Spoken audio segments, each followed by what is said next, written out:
Bienvenidos a Vida para Todos, desde San José de Costa Rica. Abre tu corazón a las maravillosas verdades y que la exposición de su palabra te otorgue luz y vida. Ahora disfruta, aplica y comparte esta reflexión con tus familiares y amigos. Con ustedes, el pastor Federico Núñez.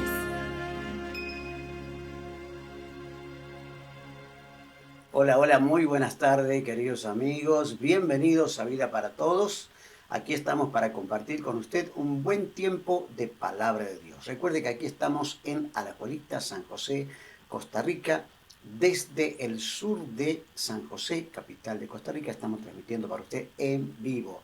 Hoy tenemos nuestro programa número 917.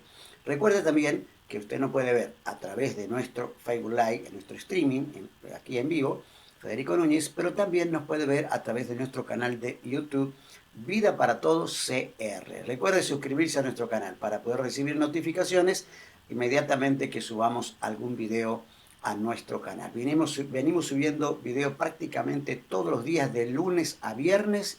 Venimos subiendo videos con palabra de Dios, con mensajes, con reflexiones, para que usted pueda crecer o aprender acerca de la palabra del Señor. Así que muy bienvenidos a todos los que ingresan, los que se suscriben a nuestro canal Vida para Todos CR, y a los que ya están suscriptos y los que nos miran por el vivo, por el streaming. Un gran cariño para todos ellos. Saludamos a la gente en Europa, en España, en Alemania, en el Cono Sur, allí en Argentina, Chile, donde nos ven también, en Canadá, en Estados Unidos, en México, gracias aquí, lo que nos ven en Centroamérica y en Costa Rica. Un gran cariño para toda la gente maravillosa que nos escribe, animándonos a seguir adelante. Muy bien, queridos amigos, aquí estamos. Vamos a leer la palabra de Dios. Recuerden ustedes que nosotros tenemos el mensaje, la Biblia, la palabra de Dios. Esto es lo que nosotros leemos y compartimos juntos. Hoy quiero compartir con ustedes un tema interesante. Voy a leer primero el libro de Lucas, capítulo 4, verso 16, y luego le digo de qué vamos a hablar hoy, ¿sí? Lucas 4, 16 dice: Jesús fue a Nazaret, al pueblo donde se había criado. Un sábado entró en la sinagoga, como era su costumbre, y se puso en pie para leer las Escrituras. Le dieron a leer el libro del profeta Isaías. Y al abrirlo, encontró el lugar donde estaba escrito: el Espíritu del Señor está sobre mí, porque me ha consagrado para llevar las buenas noticias a los pobres. Y bueno, continúa el texto. Pero no quiero hablar acerca de lo que él habló en aquel momento. El tema que quiero hablar hoy se llama aprendiz o practicante, ¿no? Aprendiz o practicante. Debemos comenzar primero por decir: ¿por qué quiero tocar este tema? Bueno, quiero tocar este tema porque hay muchas personas que dicen: yo no necesito la iglesia. La iglesia es un invento del ser humano. La iglesia es un invento de los hombres, un invento de los pastores, de las instituciones. Yo no necesito una iglesia. Déjeme decirle que Jesús era una persona que asistía a la sinagoga o la iglesia, ¿no? Jesús era una persona que asistía. Dice aquí: Jesús fue a Nazaret, a su ciudad natal, ¿sí? Al pueblo donde se había criado. ¿Y saben dónde fue? Un sábado. Había reuniones los sábados en la sinagoga. Un sábado entró a la sinagoga, escuche bien, como era su costumbre. Como era su costumbre. Si Jesús se congregaba, si Jesús tenía por costumbre ir a la sinagoga, ¿sí? Pero no era, aquí tenemos que explicar un poquito, ¿no? Porque el libro de Hebreos, en el capítulo 10, verso 25, dice, un texto por muchos mencionado: y no dejemos de congregarnos, como lo hacen algunos, sino animémonos unos a otros, sobre todo ahora que el día de su regreso se acerca. Esto es lo que dice Hebreos, ¿no? Dice, queridos hermanos, dice: no dejen de congregarse algunos, manténganse firmes, ¿no? Dice, algunos no quieren congregarse, dice, animen a las personas a que se congreguen. Pero dice, ¿para qué? ¿Para qué? Ese es el gran tema, ¿no? ¿Para qué? Si yo en casa puedo leer la Biblia, Si yo en casa puedo orar, si yo en casa puedo también tener temor de Dios, hasta puedo cantar, pongo música y hago karaoke en mi casa, puedo hacer lo mismo que hacen en la iglesia. Con la única diferencia que no voy a dar ni diezmo ni ofrenda. Le voy a robar al Señor, no importa. Eso, de ese tema hablaremos en otro momento. Pero bueno, el tema aquí es el siguiente. Si uno es cristiano, si uno dice ser un cristiano, un creyente, un hijo de Dios o hija de Dios, y no quiere congregarse, ¿en qué categoría estoy? ¿Soy un practicante o soy un aprendiz? Déjeme decirle esto. Mire, le voy a definir un poquito la situación de aprendiz. ¿Qué es un aprendiz? Un aprendiz es lo que nosotros llamamos un creyente. A todo el mundo le decimos creyente. Ahí van los creyentes, o esos son creyentes, son aprendices. Van a inmediatamente darse cuenta de la diferencia. Un aprendiz es un cristiano. A todo el mundo le llamamos cristiano. Eso es un tema, ¿no? A todo el mundo le llamamos cristiano. Ahora, si yo digo, ese es un religioso, se sienten tocados. Ah, no, pastor, no me venga aquí. Usted me está ofendiendo, me está diciendo que yo soy un religioso. Pero un religioso es una persona que está en primer grado. Es un novato, un inexperto, un primerizo. Eso es un aprendiz. Alguien que acaba de empezar o hace mucho que empezó pero no pasó el primer grado. ¿Cuál es la diferencia entre un aprendiz y un practicante? Bueno, si uno mira, ¿no? La historia, uno mira que Jesús era un aprendiz o un practicante. ¿Cómo sabemos la diferencia entre un aprendiz y un practicante? Bueno, el practicante es muy simple, la palabra lo dice, ¿no? Es el que practica o el que profesa. Es una persona que está entrenando. Ese es un practicante. Entonces, ¿Jesús qué era? ¿Un aprendiz o un practicante? Bueno, déjeme contarle un poquito de la sinagoga en aquellos días. La sinagoga, si uno echa un pequeño vistazo rápido así, ¿no? Abuelo de pájaro, la palabra sinagoga es una palabra que significa originalmente reunión. Eso es lo que significa la palabra sinagoga, es reunión. Con el tiempo, se empezaron a designar algunos después del regreso de Babilonia, después de los 70 años de la cautividad babilónica, cuando regresaron, se despertaron estos edificios que le llamaron reunión o lugares de reunión, y los judíos empezaron allí a orar. Era un tiempo de oración y de exposición de la palabra. ¿No? Exposición de la palabra. Eso ayudaba a la parte espiritual, también a la parte cultural, ¿sí? A la parte cultural. En la época de Jesús, aparte de ser un lugar de culto, la sinagoga hacía a las veces también de centro comunitario, sala de reuniones, escuela, era tribunal, un lugar para guardar las escrituras, y los sábados era el día en que se reunían para leer las escrituras. En cada sinagoga había un grupo de ancianos, de cual uno de ellos era el principal, ¿sí? Era el que mantenía a todos a raya, digamos, ¿no? El jefe en la sinagoga era escogido entre el grupo, él siempre era probablemente el más anciano, el más sabio, que era el que aplicaba la disciplina conforme a la escritura, o a la Tanaj, o a la Torá, como también se le dice, ¿no? Era aquel que aplicaba los 40 azotes menos 1, que estaba prescripto allí, ¿no?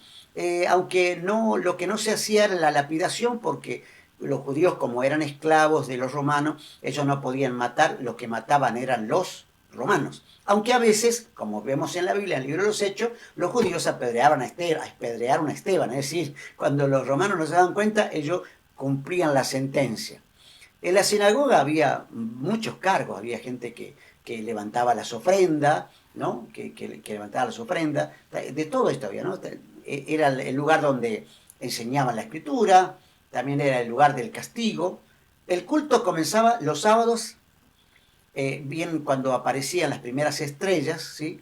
Se tocaba allí un cuerno y lo primero que se recitaba era la famosa Shema, que es: Oye Israel, el Señor, nuestro Dios, el Señor es uno. Allí en Deuteronomio 6:4, y se leía el libro de Números, también Deuteronomio, en otras partes, para poder iniciar la reunión. Entre otras cosas, había una lectura previa de los fragmentos, de los rollos que tenía la Tanaj o la Torah, los primeros cinco libros que nosotros conocemos como los 5 libros de Moisés, que los leían, y también de los Neviaim, que eran los profetas, y la persona que leía se ponía en pie. Y leía un versículo o 2 o 3 versículos en hebreo, y posteriormente lo leían en arameo. ¿Por qué? Porque muchos de los judíos que venían de la cautividad ya no hablaban el arameo. Era una segunda o una tercera generación. Recuerden, 70 años cautivos. Muchos perdieron la lengua, los padres ya no enseñaron, y los caldeos les enseñaron la nueva lengua, los obligaron a aprender la nueva lengua. Así que la mayoría hablaba arameo, y pocos hablaban el hebreo. Pero bueno, se enseñaba en hebreo y en arameo. Así que después de la lectura, y escucha esta parte, acá viene el tema, ¿no? Después de la lectura, se invitaba a alguien que estaba allí, alguna de la audiencia, ¿sí? Se invitaba a alguien a instruir. Escuche esto. Después de la lectura, después de haber comenzado la reunión, después de haber hecho la lectura de la Shema, se invitaba a alguien a instruir al resto. Y Jesús tenía por costumbre, ¿no?, el levantarse y tomar el rollo y explicar algo de los rollos, de los escritos sagrados. Y Jesús en la sinagoga de Nazaret, aunque muchas veces no estaban de acuerdo con lo que él opinaba, con lo que él decía, o cómo lo interpretaba, él tenía por costumbre, escuche bien, él tenía por costumbre pararse, tomar el rollo y explicarle a la gente el contenido de lo que estaba leyendo. Ahora yo me pregunto, ¿cuántos cristianos, creyentes, si hoy decimos: hermano, por favor, pase, léame un pasaje de la Biblia y explíquemelo, explíquele al resto? ¿Cuántos lo harían? Aquí viene el tema, ¿no? Los judíos eran personas practicantes. Cuando uno iba a la sinagoga, tenía que estar listo, tenía que estar preparado, no para hacer defensa de su fe, tenía que explicarla. Es decir, que tenía que saber el contenido espiritual, el contenido profético, el contenido histórico, ¿no? Tenía que tener un montón de conocimiento de la persona que pasaba, y no era que había seleccionado, como hoy decimos, bueno, está el pastor que explica y el resto escucha y el resto son todos aprendices. Bueno, Dios no quiere eso hoy para la iglesia, ¿no? Justamente, ¿por qué la razón de congregarnos? Porque en la iglesia aprendemos. ¿Qué es lo que hacía Jesús en la sinagoga? En la sinagoga Jesús lo que hacía era instruía al resto de la gente, y decía, el resto de la gente aprendía del resto. Es decir, no todo el tiempo era Jesús.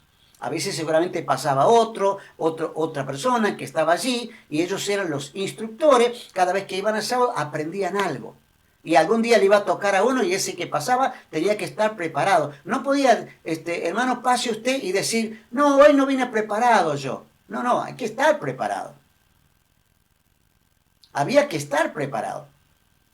Porque el que hacía la lectura en voz alta podía llamar a alguien en particular. Y como todos estaban preparados, no había persona. Nadie decía, hoy no voy porque capaz que me toca a mí. ¿Saben? Hay personas que no se animan a leer ni un versículo bíblico en el frente. ¿Por qué no lo leen?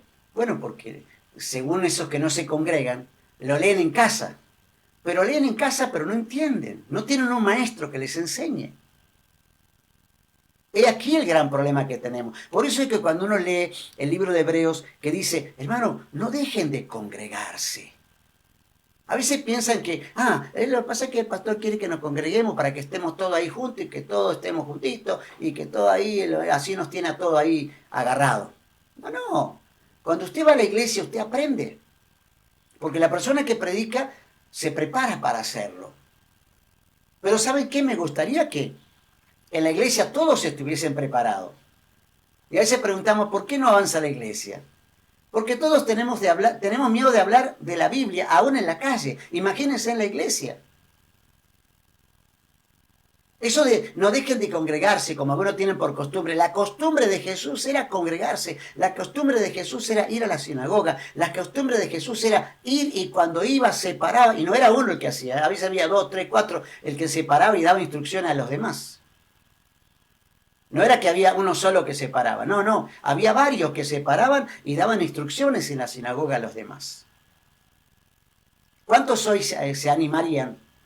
¿Cuántos hoy dirían, yo estoy listo, pastor, cuando quiera llámeme, así de improviso? No, yo tengo que decirle 3 meses antes, hermano, vas a hacer una lectura bíblica y está temblando ahí, ¿no? No sabe qué, estoy temblando como si fuera que estoy viviendo 55 grados bajo cero. O parece que le hubiese visto al diablo casi cuando va. Simplemente leer una Biblia, leer un texto bíblico, leer un pasaje. A veces, hermano, pase y lee un pasaje y explica un poquito, comente, y se traba todo y no sabe qué decir. Bueno, hay 2 cosas acá, ¿no? La lee y como no tiene un maestro, como no se congrega, no escucha palabra, porque cuando uno se congrega, escucha palabra y aprende. Cuando uno se congrega, escucha palabra y aprende. Pero cuando uno no se congrega, yo escucho un montón de palabras de todos lados, escucho el Facebook, escucho la radio, escucho la televisión, escucho un montón de gente que dice diferentes cosas y digo, ¿de quién aprendo? De este. No, usted tiene que aprender del maestro de su iglesia. Usted tiene que aprender del maestro de su iglesia. Pero yo escuché que allá dice, y el otro, yo escuché que el otro dice, yo escuché que entonces tiene un montón de opiniones, no opina nada, no aprende nada. Pero si usted tiene un maestro, que es el pastor que le enseña en la iglesia, ¿no? O el maestro de escuela bíblica, o el maestro de mujeres, o el maestro de varones, la maestra de mujeres o de varones, esa persona se prepara. Entonces usted puede preguntar. Había una interrelación allí en la sinagoga. La gente se paraba, podía pararse otro y hablar sobre el mismo texto y decir algo diferente. A Jesús le pasaba. Cada vez que él pasaba y decía algo, decía, no es así, ¿no? Hoy se ha cumplido esta escritura en mí, dijo Jesús. No, ¿cómo se va a cumplir esta escritura? Tenían diferentes opiniones, pero él estaba ahí para ser consultado. Ahora, sí, vuelvo a terminar con esto, ¿no? Me queda un minuto.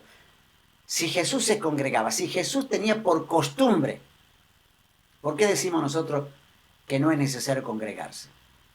Cuando uno se congrega está en comunidad. Cuando uno se congrega tiene el apoyo de los hermanos.